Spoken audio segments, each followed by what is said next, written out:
Well, here we are. It's TR with you again, and we're going to talk about my book. Hello, fantasy enthusiasts. It's TR again, and today I'd like to discuss a girl. Not just any girl, but my first. Well, the first one I created. Okay, I didn't actually create a girl, let's be real, but she's a character. Never mind. Today we're talking about Adrianna, my first original character. Now, before I tell you who Adrianna is, I think I need to tell you where she came from. Because Adrianna's story is also my story. Okay, let me set the scene for you. Imagine you're around 14 years old, and the year is 1994. Hopefully that's not too much of a struggle. I just dated myself. But who cares? Now imagine you're sitting in your room. It's a small room, about the size of a large closet on the second floor. There's a twin-size bed in one corner, and the drawing desk against the wall beneath the window. On that desk sit stacks of drawing tablets, mechanical pencils, comic inking pens, and more matte pencils than there are places to put them. As you spin around in your swivel chair, you notice a few things. A brand new stereo television rests comfortably inside what can only be assumed was once a closet. A Super Nintendo with Final Fantasy II takes center stage, and beside it sits the legendary ASCII controller plugged into slot 1. There are stacks of Nintendo Power and Electronic Gaming Monthly magazines scattered all around the room. Then there's the floor. The floor's covered in drawings. Pages and pages of ruled notebook paper laid out like pieces of a giant puzzle. Characters on one side of the room, characters on the other side, entire scenes spread across dozens of pages because the idea simply wouldn't fit on a single sheet. I would start drawing on one page, and then when I ran out of room, I'd grab another one, and another, and another. If the idea couldn't fit inside the box, then the solution was to make a bigger box. That was my mindset at the time. As a teenager, I had big ideas, and I wasn't about to let something silly like staying inside the lines stop me from expressing myself. The birth of Adrianna a couple of years later. So I was working my first job at a local grocery store, and then one day I walked past a box of Revlon hair dye, and there was something about the model on the package. Maybe it was her expression, maybe it was her hairstyle, maybe it was her energy. Whatever it was, it lit a creative spark. That night, I went home, pulled out my best paper, grabbed my favorite pencil, and decided I was going to create something original, something special. When I finished, I remember looking at the drawing and thinking, one day, I'm going to do something important with her. I had no idea what. I had no idea when, or even how. But I made a promise to myself. And that night, Adrianna Lunarius was born. So what's funny is Adrianna existed long before she had a story. For years, she was simply just a drawing, an idea, a possibility. But every time I looked at her, I remembered that promise. One day she'd have an adventure. One day she'd have a purpose. And one day I'd figure out who she was. I just didn't know when.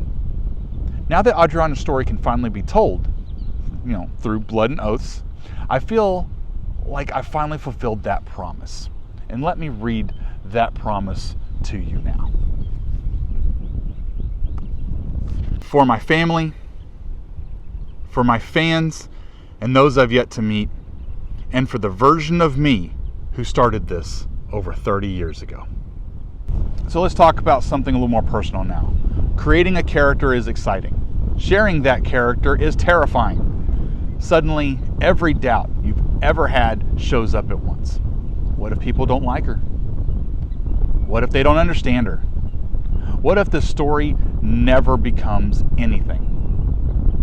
What if nobody reads it? What if I spend years building something and nobody cares?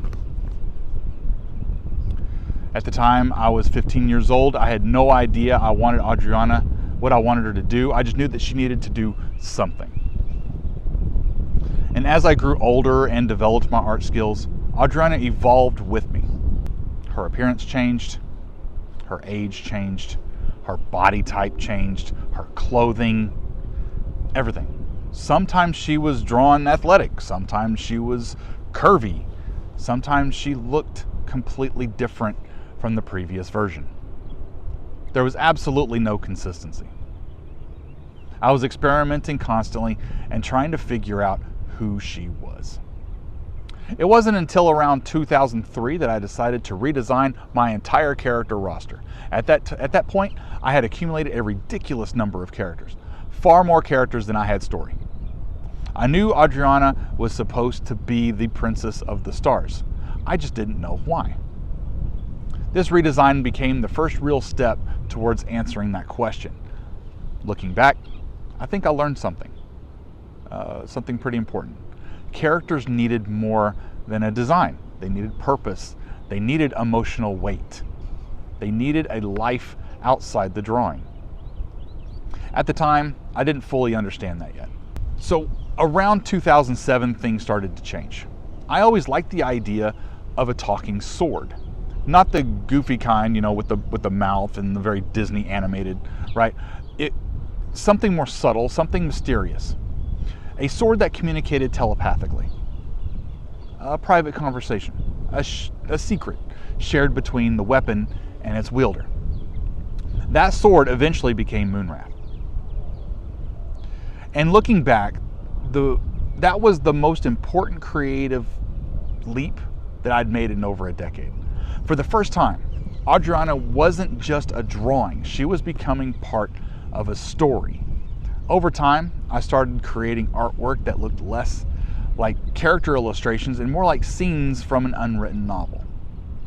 Many of those drawings eventually inspired moments that appear today in Blood Notes and future titles. So Adrianna represents something completely created by me, and for anyone willing to take the time to know her. She embodies many qualities I admire: courage, conviction, honor, leadership. She tries to do what's right because it's the right thing to do.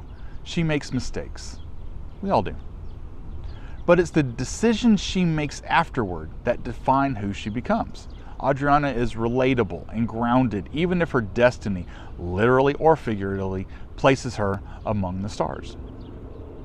She's important to me because I see pieces of myself in her. If you want to understand an artist, look closely at their work.